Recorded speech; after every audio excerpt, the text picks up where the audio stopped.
Ibadah haji seperti yang tadi disampaikan oleh Bapak-Bapak Kapolda adalah merupakan rukun Islam yang kelima. Panggilan untuk menghadap Allah Subhanahu wa Ta'ala. Di dunia ini ada 3 panggilan menghadap Allah. Pertama, panggilan sholat menghadap Allah melalui azan. Yang kedua, panggilan haji menghadap Allah di Baitul Maqdis, di Baitullah. Dan yang ketiga, panggilan menghadap Allah adalah panggilan mati. Entah kapan meninggalnya, kita tidak ada yang tahu. Yang jelas itu panggilan Allah yang terakhir nanti untuk menghadap Allah Subhanahu wa Ta'ala. Kali ini saya mohon izin kepada Bapak Kapolda, Pak Irwasda untuk menyampaikan satu hal terkait dengan masalah haji.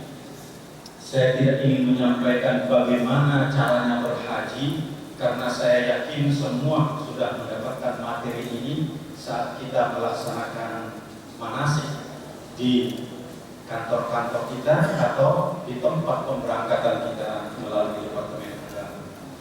Karena itu saya ingin mengajak untuk memahami apa sesungguhnya makna haji. Hadirin rahimakumullah, digambarkan dalam Al-Quran, Al-Hajju Ashhurun Ma'lumat, faman farada fihinna al-hajja fala rafatha wala fusuqa wala jidala fil hajj. Haji itu telah ditentukan bulannya, yaitu bulan Syawal, Dzulqa'dah dan Dzulhijjah.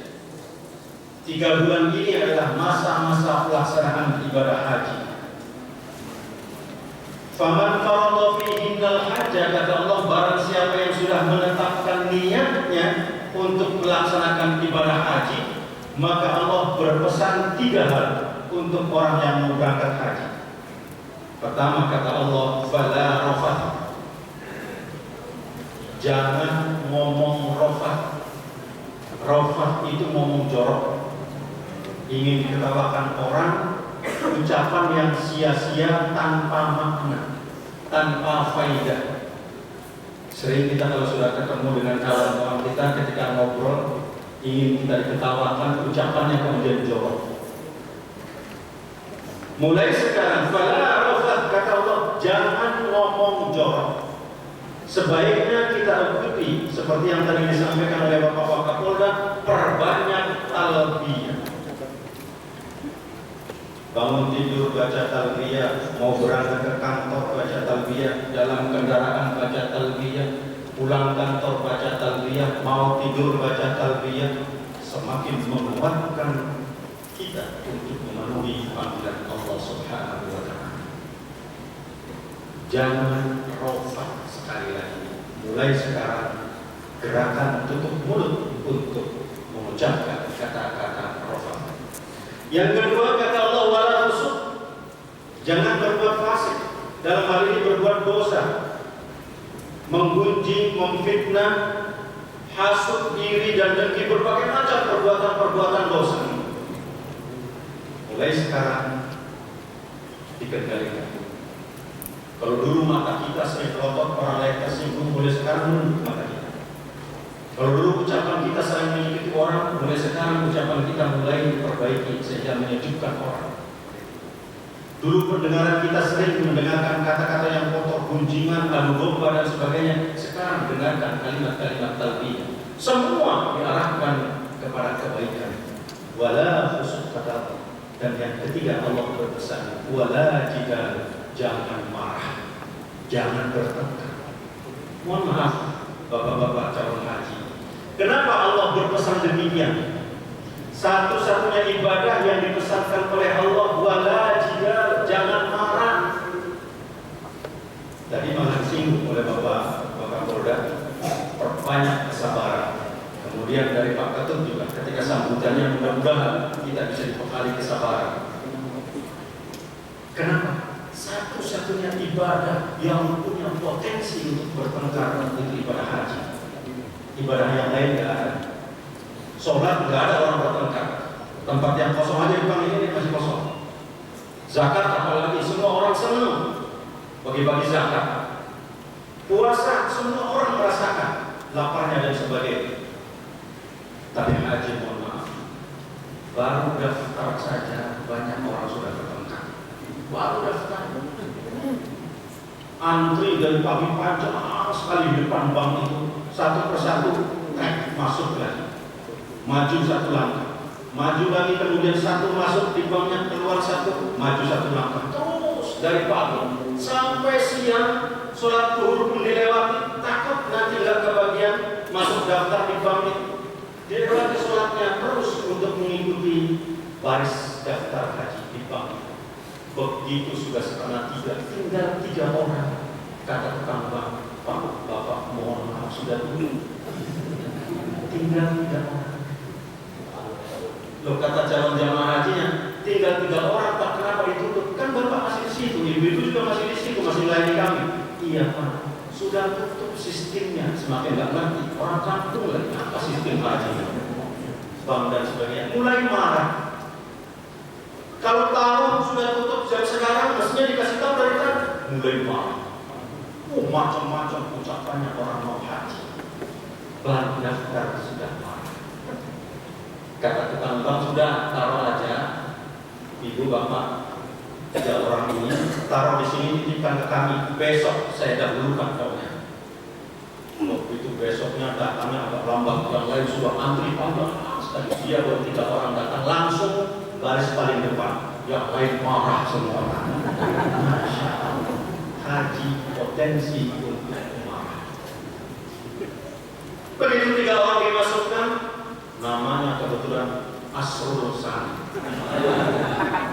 Dimasukkan namanya tren, tulisannya muncul di layar komputer, error. Masukkan lagi tren, error. Mulai dia emosinya muncul. Memang dari kemarin ngerjain saya ibu ini. Mulai haji potensi untuk marah. Maka kata Allah, wala jidal, jangan marah, jangan marah untuk orang haji. Masya Allah, potensi di segala pertemuan mengundang marah. Apalagi kalau kita ikut kalau KPI kan marah lagi. Dasar pembimbingannya cari duit saja, marah, menghujat terus. Masya Allah, ini potensi haji. Bahkan kemarin saya ketika ikut melepas teman kami berangkat ke Barah Haji, persis ketika mau berangkat, pas mau berangkat sudah jamnya harus masuk asrama, kemudian orang-orangnya ngomong, nanti dulu, ngapa bu, kakek pengen pipis. Masya Allah, marah orangnya mau haji. Dari tadi bu ketemu mau pipis itu, sekarang mau berangkat baru pipis kan. Orang tuanya sendiri nggak sadar, dia sempat dimarahi. Orang mau haji, wala jika, wala jika jangan marah. Masya Allah, ini potensi. Sampai di Mekah, masuk ke hotel, ini pengalaman yang pernah saya dapatkan. Begitu turun dari bus rombongan itu, nanti tas-tas jamaah haji itu diangkut, dibawa oleh para petugas hotel. Rata-rata petugas itu dari daerah Pakistan, Bangladesh, India, daerah-daerah situ semua, petugas-petugas hotel. Waktu itu ketika saya turun dari lantai 11 persis di lantai 3, kemudian pintu lift itu membuka, saya turun dari lift itu, persis ada jamaah haji yang sudah marah-marah sama orang India. Ibu-ibu kebetulan. Ketika saya tanya, ibu kenapa marah-marah? Ini Pak, biasanya berapa sih dibayarnya? Hanya ngangkut tas satu saja, dari bawah ke atas ini kan ditenteng lewat lift lagi, nggak dipanggul nggak apa. Hanya di bawah saya kasih 10 rel, geleng-geleng Pak. Saya kasih lagi 10 rel, geleng-geleng juga. Saya tambah 5 rel, jadi 25 geleng-geleng juga. Nah iya Bu, orang India kalau dikasih itu geleng-geleng, terima kasihnya. Ini karena tidak paham sama watak orang India,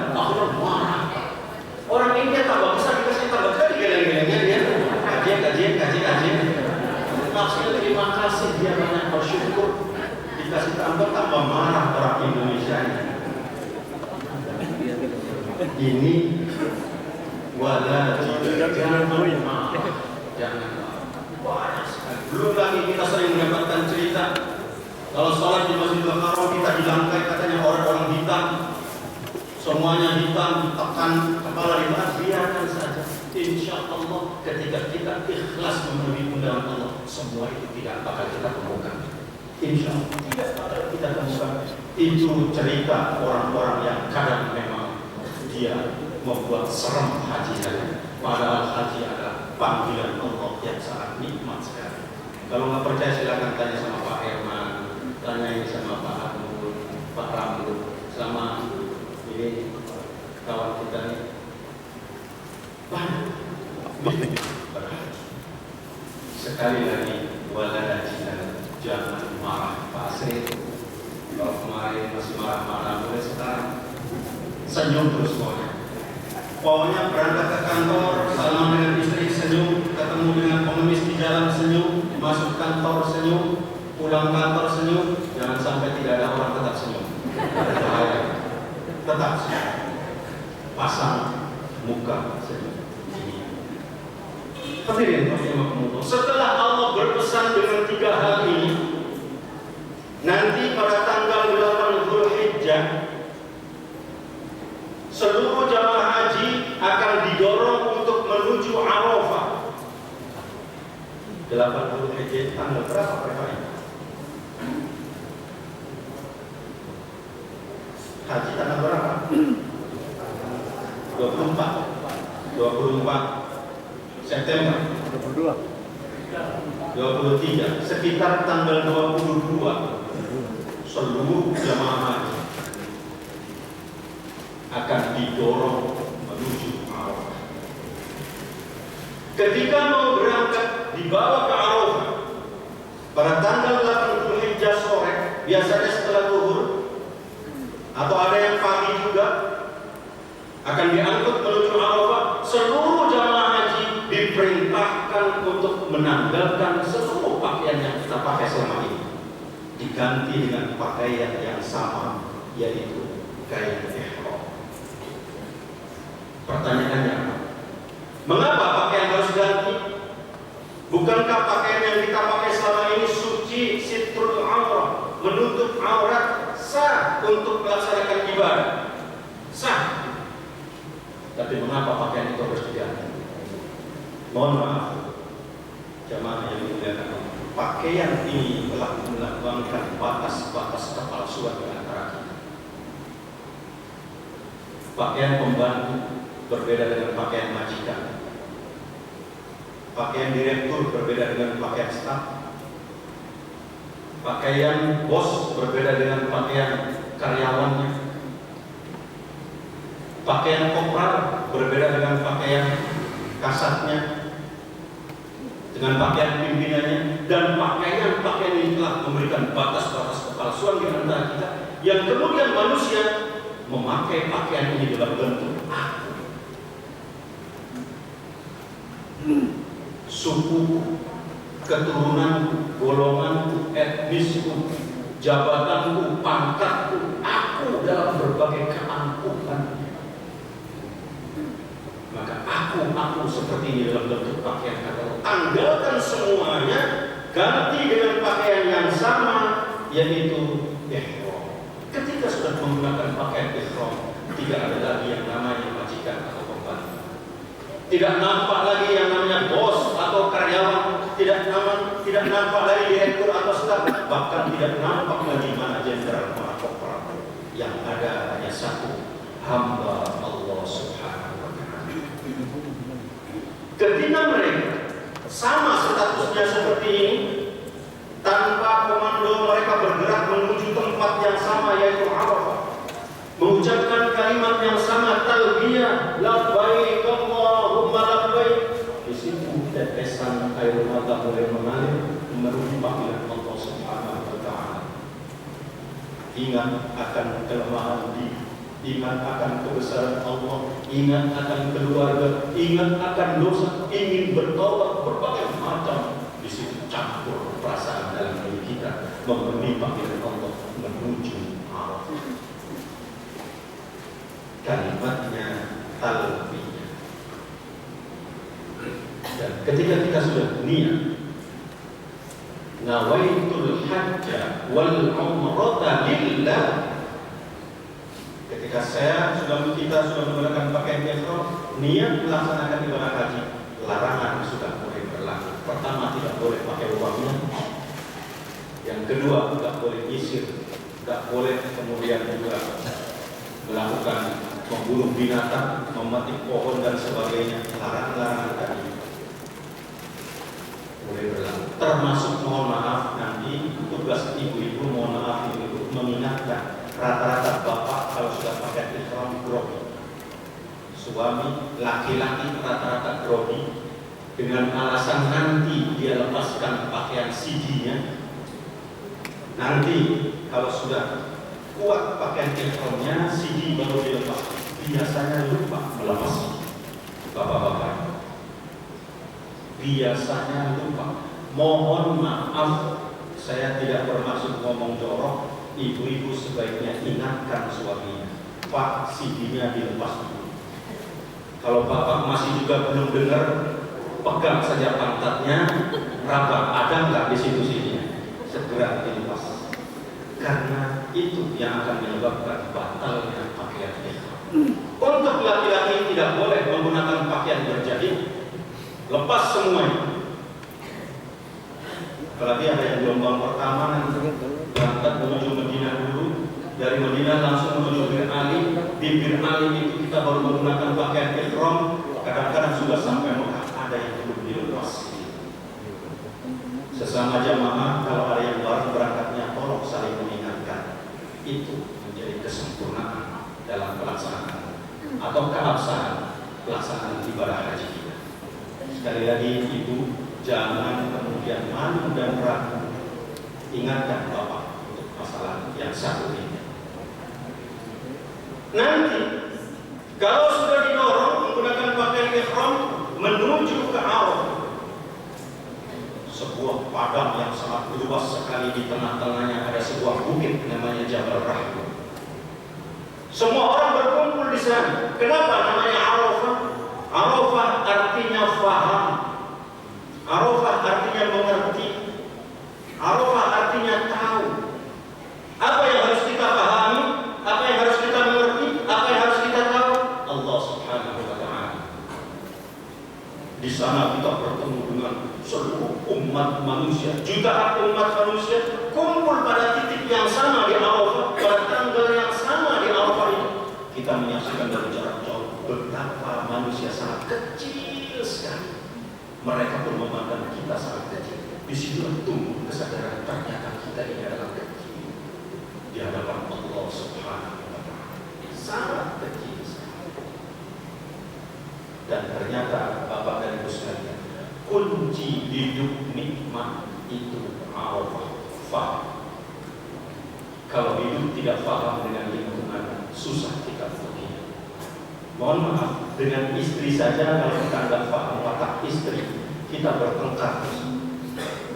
Jangan-jangan banyak juga di antara kita yang belum paham watak perempuan, atau bahkan ada ibu-ibu belum paham watak laki-laki atau watak suami. Perempuan itu digambarkan dalam Al-Quran sejajar dengan harta benda. Zuyyina lin-nasi hubbus syahawat minan nisa wal wildan wal qanatir al-muqantarah wal fiddah wal dhahab wal khayl musawwamati wal an'ami wal harth. Bahwa kita itu diberikan fitrah oleh Allah untuk cinta terhadap perempuan, harta benda, emas, perak, kuda yang sangat gagah perkasa, kebun yang sangat rindang, berlian dan sebagainya. Di situ digambarkan perempuan sejajar dengan harta benda. Artinya apa? Mohon izin ibu dan mohon maaf. Artinya apa? Watak perempuan itu sifat aslinya material. Mohon maaf, watak aslinya material. Jadi kalau ada istri senangnya minta yang bagus-bagus, minta emas yang bagus, minta mobil yang bagus, minta HP yang bagus, Tidak perlu marah suami. Katakan di hadapan istri, alhamdulillah istri saya masih normal seperti ini. Faham tentang watak perempuan. Ini Al-Quran. Sebab ternyata ayat ini kemudian digali oleh seorang profesor, bagaimana sel-sel saraf otak kecil perempuan, begitu dibuka sel-sel saraf otak perempuan itu isinya belanja. Suka belanja masuk sel-sel saraf. Ini yang mau haji, mohon maaf kalau nggak percaya hasil penelitian ini, buktikan nanti di Mekah atau di Madinah. Buktikan di Madinah, yang berangkat sama istrinya bilang sama istri, "Mah, saya tidak bisa ngawani mama untuk jalan-jalan setelah sholat. Saya ingin istirahat di hotel. Ini hanya ada uang 10 juta, Mah, kasih ke istri. Silakan mama jalan sendiri. Insya Allah pulang-pulang uang itu habis."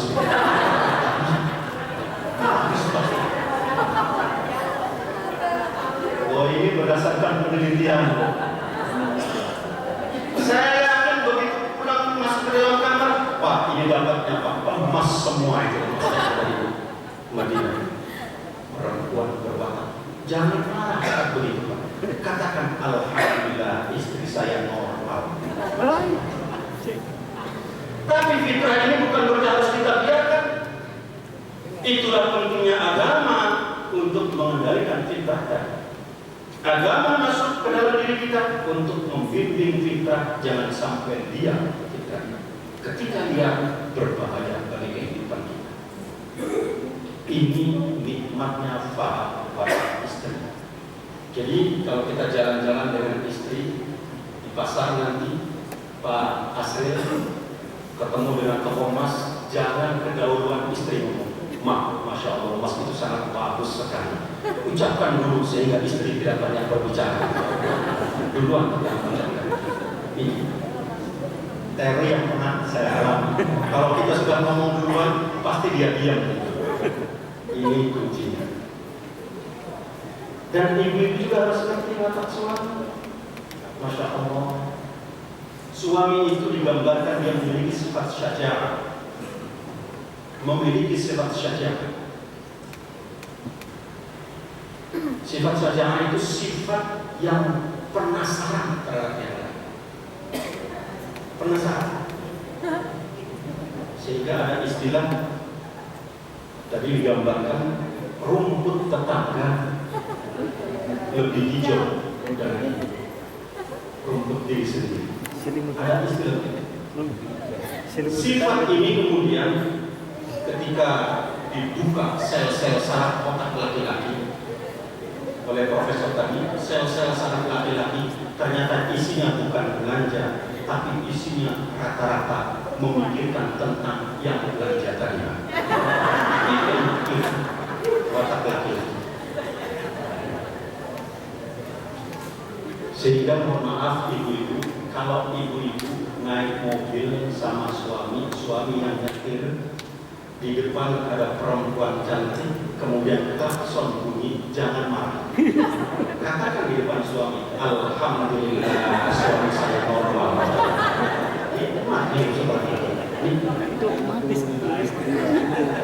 Yakin hidup kita tenang.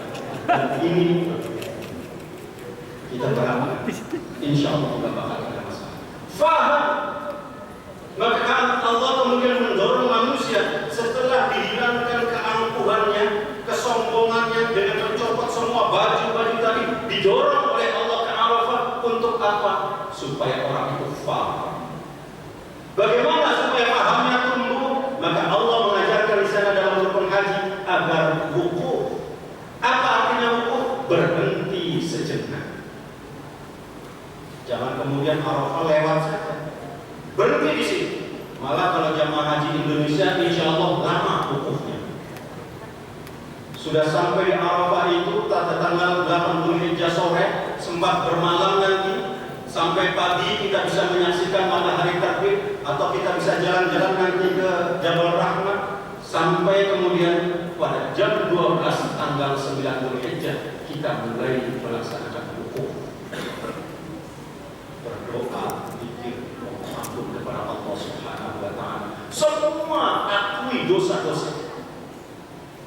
Kata Rasulullah, barang siapa yang terbuka terhadap Allah Subhanahu wa Ta'ala saat ada di Arafah, terbuka kepada Allah, ya Allah, telah banyak dosa-dosa kami, ungkapkan dosa apa saja, sebutkan di hadapan Allah Subhanahu wa Ta'ala. Maka kata Rasulullah, setelah kembali dari haji itu, dia akan ditutup seluruh aibnya oleh Allah Subhanahu wa Ta'ala. Seluruh sifat malu yang memalukan dirinya akan ditutup oleh Allah. Tapi barang siapa yang tidak terbuka terhadap Allah di Arafah ini, dia malu-malu mohon ampun kepada Allah, bahkan tidak mau menyebutkan dosa dan tidak mau mengakui dosa-dosanya, kelak pulang haji kata Rasulullah akan dibukakan aibnya oleh Allah Subhanahu wa Ta'ala. Terbukalah kepada Allah saat ada di Arafah ini.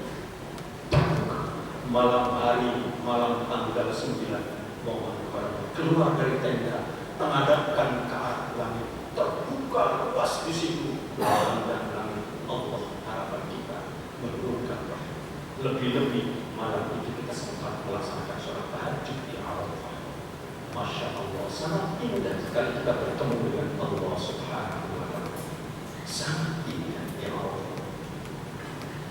Di Arafah ini Pak Harun ada yang namanya Jabal Rahmah, artinya gunung kasih sayang, tempat bertemunya Nabi Adam dan Siti Hawa setelah 400 tahun terpisah dua orang ini.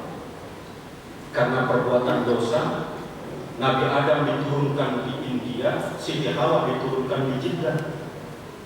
Dua orang ini dipisahkan oleh Allah selama 400 tahun, saling mencari. Kemudian Nabi Adam melakukan pencarian, masuk ke dalam lembah yang disebut Muqaddas Tuwa, lembah yang suci yang kita sebut Mekah. Ternyata begitu masuk lembah itu ada calon bangunan Ka'bah, dikorek-korek oleh Nabi Adam. Kok ada calon bangunan? Tapi Nabi Adam tidak terlalu peduli. Dia kemudian meninggalkan menuju ke Mina. Dari situ ternyata diikuti di belakangnya Siti Hawa. Begitu masuk ke Muqaddas itu, lembah yang suci tadi, Siti Hawa menyaksikan ada bekas korekan kaki dan tangan. Loh, kata Siti Hawa, itu ada bekas korekan kaki dan tangan. Pasti ini bekasnya korekan Bang Adam. Kata Siti Hawa. Diikuti oleh Siti Hawa menuju ke Mina, belok lagi ke Arafah. Ternyata Nabi Adam sedang sujud di atas bukit itu yang namanya Jabal Rahmah. Dia bertobat, Rabbana zalamna anfusana wa in lam taghfir lana wa tarhamna lanakunanna minal khasirin. Nabi Adam terbuka kepada Allah, menyatakan